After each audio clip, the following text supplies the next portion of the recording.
People love to rate others by the size of their car, but rarely by the size of their character. To the rich guy in the back seat, Jason was just another broke Uber driver in a cheap hoodie, someone to bark orders at between angry phone calls. He snapped his fingers, insulted his job, even grabbed him by the collar outside the hotel. What he didn't know was that the driver quietly owned half the building he was yelling in front of. Before we continue, if you're enjoying this story so far, make sure to hit that subscribe button and join our amazing community. We post new stories every week, and your support truly means the world to us. Thank you for being here, for watching, and for helping us bring these powerful stories to life. Now, let's get back to it. Most Uber drivers will tell you that the worst part of the job isn't the long hours, or the random puking on weekends, or even the endless small talk with people who don't actually want to talk. No, the worst part is entitled passengers. The ones who treat drivers like furniture, like machines, like beneath them. Jason had met his fair share of those. But on the night of this story, he met the kind of passenger that every driver prays they never get. A man whose ego walked into the car before he did. A man who genuinely believed the world existed to serve him. A man named Gregory Langford. It was close to 11 p.m. when Jason's phone buzzed with a request. Pick up, downtown outside a private investment club. Destination, an upscale restaurant across the city. Jason accepted the ride, tapped arriving, and pulled up to the curb. Before he even stopped the car, a sharply dressed man in a tailored suit stormed toward him, shouting into his phone. "No, listen to me, Martin. If that hedge fund doesn't close by morning, I swear to God." He saw Jason. His annoyance instantly doubled. "Of course I get the cheapest Uber in the world," the man muttered, ripping open the back door. Jason forced a polite nod. "Good evening." The man didn't respond. He only kept barking into his phone. Jason started the ride. That's when the jerk leaned forward, tapped Jason's shoulder hard, and snapped. "Driver, two things. One, don't talk to me, and two, don't drive like a poor bastard." Jason blinked. He kept his voice level. "Sir, for your safety, I need to ask that you don't." "Oh, relax," Gregory scoffed. "I'm paying you. That means you shut up and drive, got it?" Jason inhaled slowly. He'd dealt with worse, but not by much. 2 blocks later, Gregory finally ended his phone call and tossed his phone onto the seat beside him like it offended him. Then he looked around Jason's car, a clean, well-maintained SUV. "God, this interior is depressing," Gregory said. "Do you Uber drivers even try? This feels like a middle-class fever dream." Jason kept his eyes on the road. "I maintain the car daily, sir." "Yeah, well," Gregory scoffed, leaning back, "it still smells like someone earning minimum wage." Jason didn't respond. He'd learned silence was a weapon, one that irritated men like Gregory more than any comeback could.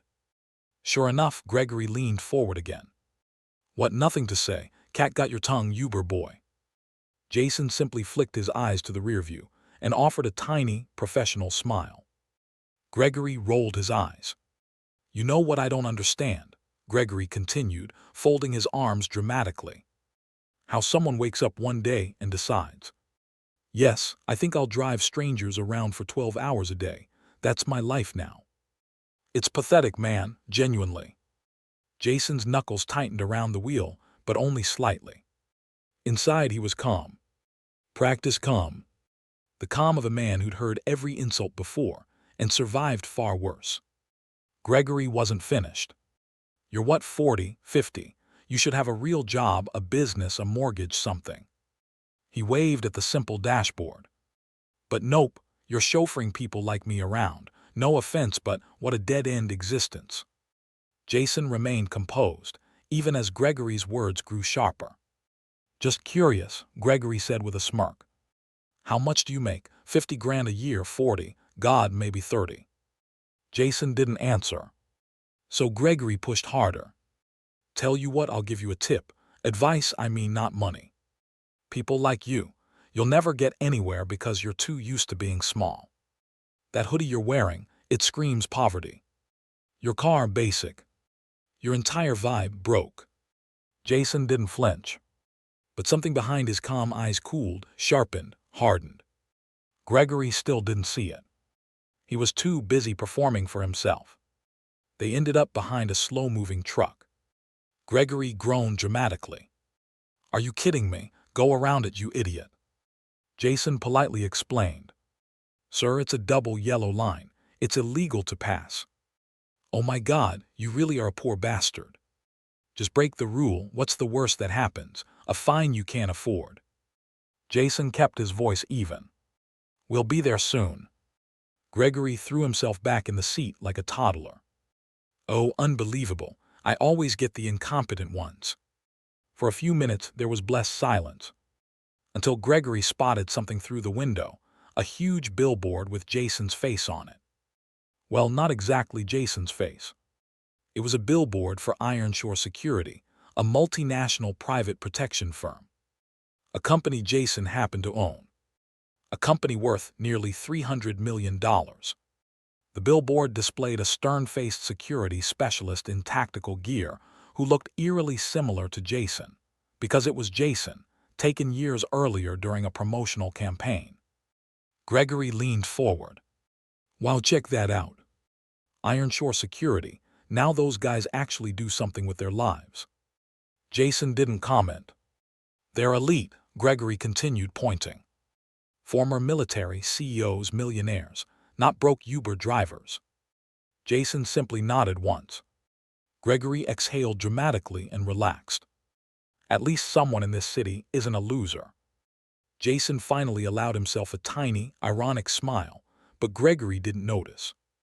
Halfway through the ride, Gregory got another phone call, video this time, and angled the phone so Jason couldn't help seeing his screen. There was a woman on the other end. Expensive makeup. Designer dress. Gorgeous. "Baby," she cooed. "You're late." Jason could hear every word. Gregory smirked. Blame the Uber driver. Guy probably hasn't driven on a real road before. The woman pouted. "Well, hurry up, and don't forget tonight you're paying, you promised." Gregory leaned back smugly. "Please, money isn't a problem for me." Jason stayed silent, but inside, he saw everything clearly. The insecurity. The need to show off. The desperation to impress.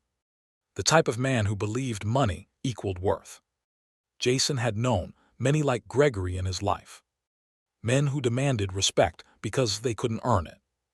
Eventually, Jason pulled into the driveway of a towering restaurant.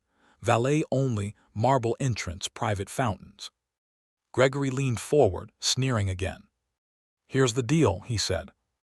"I'll give you a 1-star rating if you even slightly annoy me during drop-off. So open the door, get my bag, and try not to embarrass yourself." Jason stared at him through the mirror. "Calm. Dead calm." "Sir," he said, "I'm actually not permitted to exit the vehicle during Uber X rides, but you are welcome to." Gregory exploded. "Oh, you can't even do that. Jesus, no wonder you're poor." He shoved open the door so hard it hit a decorative planter. Then he turned, jabbed a finger toward Jason, and delivered his final punch. "You're a nobody. A low-income nobody. And I could buy and sell your entire life without blinking." Jason nodded once. "Have a good evening, sir." Gregory scoffed, straightened his blazer, and swaggered toward the velvet ropes, just in time to nearly collide with the restaurant owner. "Mr. Statham," the owner exclaimed. "What an honor. Right this way, your table is ready." Gregory's head whipped back so fast he nearly dislocated something. He stared at Jason, then at the owner, then back at Jason again. "Wait, him?" Gregory sputtered. "You're talking about him?" The owner smiled warmly at Jason. "Yes, Mr. Statham is one of our VIP benefactors. He helped fund the children's wing at." Gregory cut him off. "Him, that's impossible. He's an Uber driver." Jason finally stepped out of the car. And the next words he spoke would haunt Gregory Langford for years. Jason stepped out of the driver's seat, closing the door with a soft click. The restaurant owner practically jogged toward him, hand extended, eyes bright. "Mr. Statham, welcome back," he said, clasping Jason's hand with both of his. "We weren't sure if you'd make it tonight. The private room is ready, same as always." Jason gave a small, warm nod. "Good to see you, Marco," he replied. Gregory just stood there, mouth slightly open, expensive leather shoes rooted to the spot. Mr. Statham," he stammered, looking between them. "You know him?" Marco chuckled, clapping Jason on the shoulder. "Know him? This man basically owns half this block." He gestured toward the tall building and the glowing sign above the restaurant. "He was the one who helped us survive lockdown, and the children's hospital wing, that's him too." "Ironshore Security, yes. You never told me you'd be coming in working," he added, eyeing Jason's hoodie and jeans curiously. Jason just smiled. "Wanted to stretch the legs," he said lightly. "Do some driving, helps me stay grounded." Gregory physically reeled. Wait, you own Ironshore Security," he blurted. "That billboard, that was you." Jason met his eyes for the first time outside the mirror. "Yes," he said simply. "And you're a multi-millionaire," Gregory added weakly. Jason shrugged modestly. "I do all right." For a heartbeat, the only sound was the distant rush of city traffic. Then Gregory laughed sharp, incredulous. No way, you're messing with me. You're an Uber driver, you can't be." Marco frowned. "Sir, Mr. Statham is one of our primary investors, also a decorated veteran, and a good friend." Gregory's cheeks flushed a raw, humiliated red. He flashed a quick fake smile toward Marco. "Oh sure, yeah, I was just joking with him earlier. You know, banter." He forced a chuckle. "Driver and passenger fun, isn't that right, Jason?" Jason's expression didn't change. "I'm not really a fun kind of driver," he said calmly. The way he said it made Gregory's stomach knot. Marco cleared his throat politely. "Your table, Mr. Statham." Jason glanced back at the Uber. "Actually," he said, "my passenger here has a reservation, I believe. Don't keep him waiting on my account." Marco nodded and turned to Gregory with automatic professionalism. "Name, sir?" Gregory swallowed. "Langford, Gregory Langford. We have a table for two under my name." Marco checked the tablet on the host stand, then nodded again. "Yes, corner booth, window view. Your guest has not yet arrived." He grabbed two menus and waited. Gregory glanced at Jason, suddenly unsure. Are you coming in?" Jason shook his head. "I've got some business nearby first," he said. "I'll join you shortly." It wasn't a question. It sounded like a sentence. Something icy slid down Gregory's spine. Inside the restaurant, Gregory felt like he'd stepped into a different universe. The staff who would normally fawn over him were strangely more deferential to Jason, who'd followed a few minutes later, not with swagger, but with a quiet authority that made people straighten their posture without realizing it. The maitre d' personally pulled out Jason's chair at a nearby table. "Anything you need tonight is on the house, sir," he insisted. "Thank you again for everything you've done for us." Jason nodded, then almost as an afterthought, motioned toward Gregory. "He's with me," Jason said. And just like that, Gregory was no longer an important client. He was a guest because Jason said so. The power shift made him dizzy. His date arrived, the gorgeous woman from the video call. She walked in, scanning for him, and then stopped when she saw Jason at the table. Her expression flickered with that particular look people give when they think they're in the presence of money. "Greg," she exclaimed, but her eyes kept drifting back to Jason. "Sorry I'm late, traffic was a nightmare." Gregory awkwardly stood, kissed her cheek, and hurried to pull out her chair. "This is, Jason," he muttered. "I'm just a driver," Jason said mildly, watching Gregory's face over the rim of his water glass. "Helping out where I can." The woman smiled politely, not sure what to make of that. Marco approached their table. "Mr. Statham, your usual?" he asked. Jason nodded once. "Yes, please, and put their meal on my tab." Gregory's head jerked. That's really not necessary, he started. Jason cut him off gently. You were planning to pay tonight, he reminded him, echoing what he'd overheard on the phone. Consider this a different kind of check. Gregory felt himself shrinking, seat pressing against his back. His date's eyebrows shot up. Oh wow, she said, that's incredibly generous. Jason looked right at Gregory as he replied. Generosity costs less than cruelty, he said quietly. And it pays better. Gregory stared at his napkin. His date shifted uncomfortably, sensing tension she didn't understand. You two know each other, she ventured. Jason took a sip of water. We met in the car, he answered. He had some strong opinions about people who drive for a living and about the poor. The woman's smile faltered. Gregory forced another hollow laugh. Jason's just being dramatic, he said quickly. We were only joking, babe, he knows that. Jason set his glass down with deliberate care. Do I? He asked, still calm. The question hung there, heavy. Gregory's date looked between them, then leaned toward Gregory. Is that true? She whispered. Did you say something rude? Gregory's throat felt dry. I just made a few comments, nothing serious. He's overreacting. Jason pushed his chair back and stood. I'll leave you to your dinner, he said. We have a busy morning tomorrow anyway. Gregory blinked. We, he echoed. Jason simply gave a small, unreadable smile. Then he walked out, greeted respectfully by staff all the way to the door.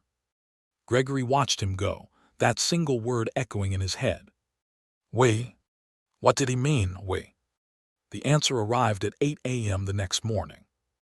Gregory Langford strode into the mirrored lobby of Langford and Pierce Capital, coffee in hand, irritation all over his face. He hadn't slept well. He kept replaying the ride, the sarcasm, the reveal. Was it a prank? Was he on some hidden camera show? He shook it off. His world was money, deals, spreadsheets. Not random Uber drivers with mysterious investments. He stepped into the elevator with two junior analysts who were whispering nervously. You hear, one murmured. Big meeting this morning, all partners. Apparently some major investor is coming. I heard he saved the firm back in 2015, the other whispered. Buy laid them out when the market crashed. Silent partner, majority stake. Gregory sipped his coffee, only half listening. He'd heard rumors of a ghost investor before, some faceless figure who owned a chunk of the company. But he'd never seen proof. His father, the senior Langford, played it close to the chest. The elevator pinged at the 32nd floor, the boardroom level. Gregory sauntered out, fixing his tie, rehearsing his usual arrogant swagger. Whatever new investor this was, he'd charm him like he charmed everyone else. Money respected money. That was the rule. He pushed open the sleek glass doors to the boardroom. And his heart stopped. At the head of the table in a crisp dark suit sat Jason. No hoodie. No jeans. Just sheer, effortless authority. His presence filled the room more than any chandelier or skyline view. Gregory actually stumbled. Every partner, every executive, every assistant in the boardroom was seated, except for Jason, who stood to shake hands as Gregory's father walked in. Good morning, Mr. Statham, Mr. Langford S.R. said, smiling like a man greeting royalty. Always in honor. Jason shook his hand with the same calm strength he'd used on the steering wheel the night before. Morning, Richard, he replied. Shall we? Gregory's coffee suddenly didn't taste like anything. He slid into his chair, pulse pounding in his ears, eyes glued to Jason. His father took his usual place near the head, one seat down from Jason. That detail landed like a fist. This wasn't just some investor. This was someone who outranked his own father in this room. Jason glanced at Gregory once, expression unreadable. No wink. No smirk. Nothing.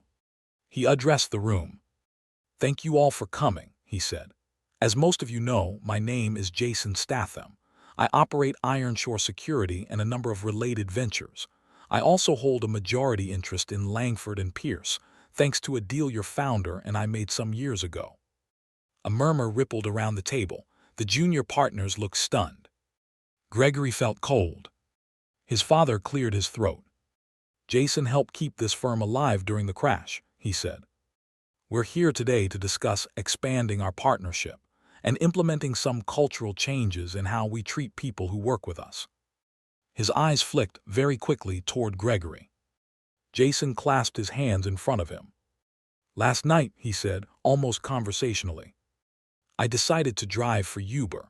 I do that sometimes when I want to remember what real life looks like.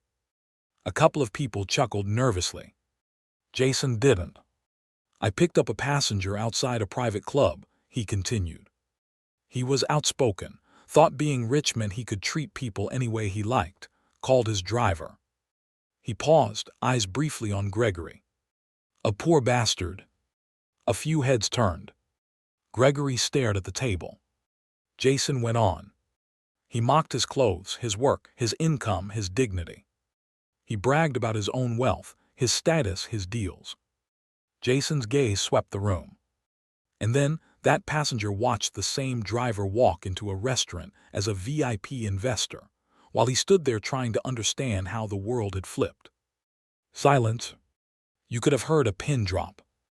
Jason rested his palms on the table and leaned forward slightly. What he didn't understand, Jason said quietly, is that money doesn't make you better than anyone else. It just makes it easier to show who you really are. No one moved. Gregory's father exhaled slowly. Jason, he said carefully, are you saying that this passenger? Jason didn't make him finish.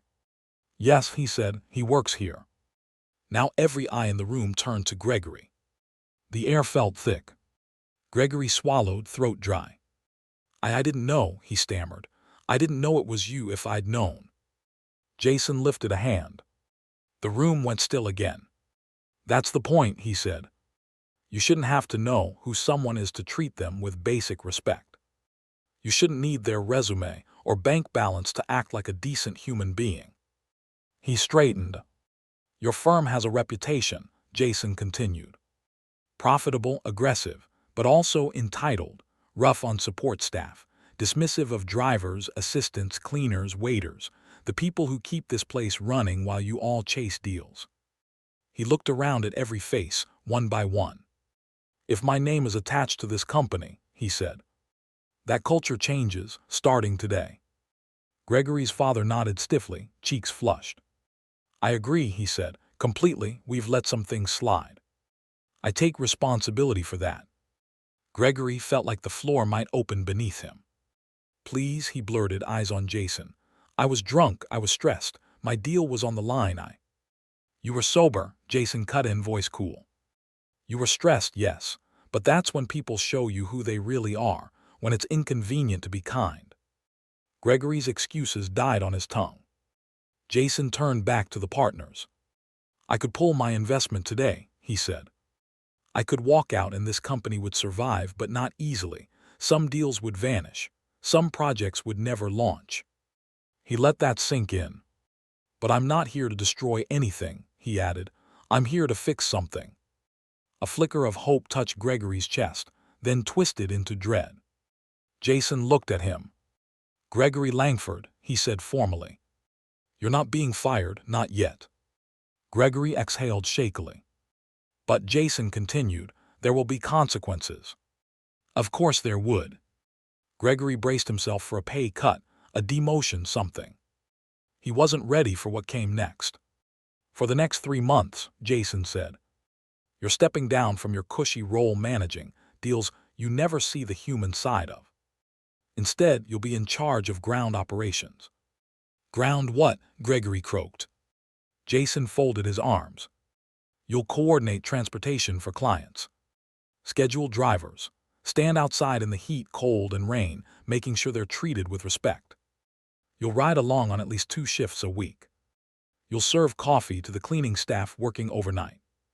You'll listen to their stories, their struggles, how your colleagues talk to them. He paused. And once a week, you'll drive for our internal car service yourself. Several partners looked startled. Gregory's jaw dropped. You want me to be a driver? He choked. Jason didn't blink. "I want you to understand what it's like to sit on the other side of that door," he said.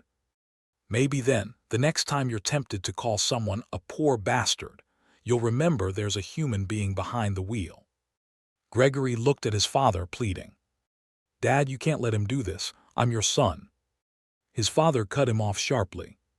"You're also an employee," he said, voice harder than Gregory had ever heard it. "And you've embarrassed this firm, and me." He glanced at Jason. "I support this reassignment." Gregory's world tilted. "You're lucky," Jason added quietly. "Some people treat staff badly and never get the chance to make it right."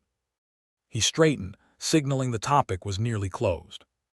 "On top of that," he added, "I'd like a written apology sent to Uber Corporate, acknowledging that one of their drivers was verbally abused by a client who happens to work here.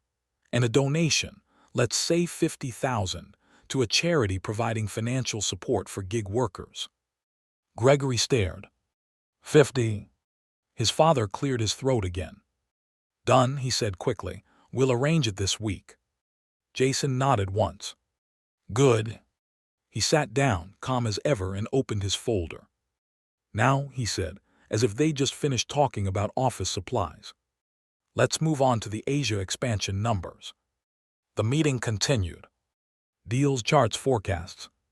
But Gregory heard none of it.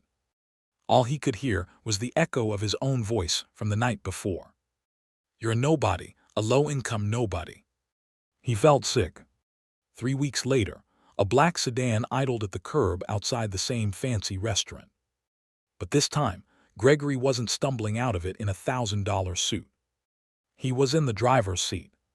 Basic company polo. ID badge. Hands on the wheel. He watched other executives emerge from the building, laughing, phones in hand. Some looked at him like he barely existed. The way he used to look at drivers. His earpiece crackled. "Transport, you copy?" a voice called. "Yeah," Gregory replied. "Go ahead." "Client named Statham needs a pickup at the side entrance. You're closest." Gregory's pulse kicked. "On my way." He pulled around the block, heart thudding, and there he was, Jason, standing casually with a duffel bag, chatting with a security guard. Gregory hopped out and hurried around to open the back door. Jason looked at him, then at the open door, then at Gregory again. "No need," he said, sliding into the front passenger seat instead. Gregory blinked. "Sir, the protocol is." "Tonight the protocol can take a night off," Jason said softly. Gregory got back behind the wheel, hands trembling slightly. They drove for a while in silence. City lights smeared across the windshield. The radio hummed quietly. Finally, Gregory cleared his throat. "I wrote the apology," he said. "To Uber and the driver support charity, I meant it." Jason nodded. "I know," he said. "I read it." Another pause. "It's different," Gregory admitted, voice low. "Being on this side. Out here at 2 a.m., picking up drunk executives who can't remember your name. Getting stiffed on tips from people wearing watches worth more than my car." He grimaced. "From people like me." Jason watched him profile for a moment. "What's the hardest part?" he asked. Gregory thought about it. "Honestly," he said, "realizing how invisible you feel. Like you're just an extension of the door handle. Until something goes wrong, then suddenly it's all your fault." Jason nodded. "Exactly," he murmured. They hit a red light. Gregory stared through the glass at a young delivery driver biking past in the rain, hood up, shoulders hunched. "I was an ass," Gregory said quietly. "To you, to others, I thought money meant I mattered more." He swallowed hard. "It's stupid and ugly." Jason didn't respond immediately. When he did, his voice was calm, but warmer than before. "We've all been stupid at some point," he said. "What matters is what you do once you realize it." Gregory risked a glance at him. "Why didn't you just destroy me?" he asked. "You could have had me fired, blacklisted, whatever you wanted." Jason gave a small, almost amused snort. "Where's the lesson in that?" he asked. "You just walk away angry, blaming me, telling yourself you were the victim. This way, you get to feel what it's like at the bottom, and maybe spend the rest of your career pulling other people up instead of pushing them down. The light turned green. They drove on. After a minute, Gregory spoke again. "I don't know if I'll ever be like you," he admitted. "But I promise you this, I'll never forget that night, or this seat." Jason nodded once more. "I don't need you to be like me," he said. "I just need you to be better than you were." They reached Jason's building, one of several he partially owned. Gregory parked at the curb. Jason unbuckled his seatbelt, then paused with his hand on the door. "Gregory," he added, looking straight at him, "there's one thing you should remember, no matter how much money you make." Gregory met his gaze. Jason's words were simple, but they landed with the weight of everything that had happened. "How you treat people who don't benefit you," Jason said. "That's who you really are." He stepped out, closed the door gently, and disappeared into the lobby. Gregory sat there for a long moment, the echo of that sentence filling the car. Then he pulled away from the curb, heart a little heavier. And for the first time in a long time, a little lighter too. Because somewhere between mocking an Uber driver and driving one himself, the rich jerk had started to learn what real wealth actually looked like. And out there on the streets, in 100 small acts of kindness no one would ever film, Jasonstatham kept doing what he always did, letting people show who they were, and giving them a chance to change.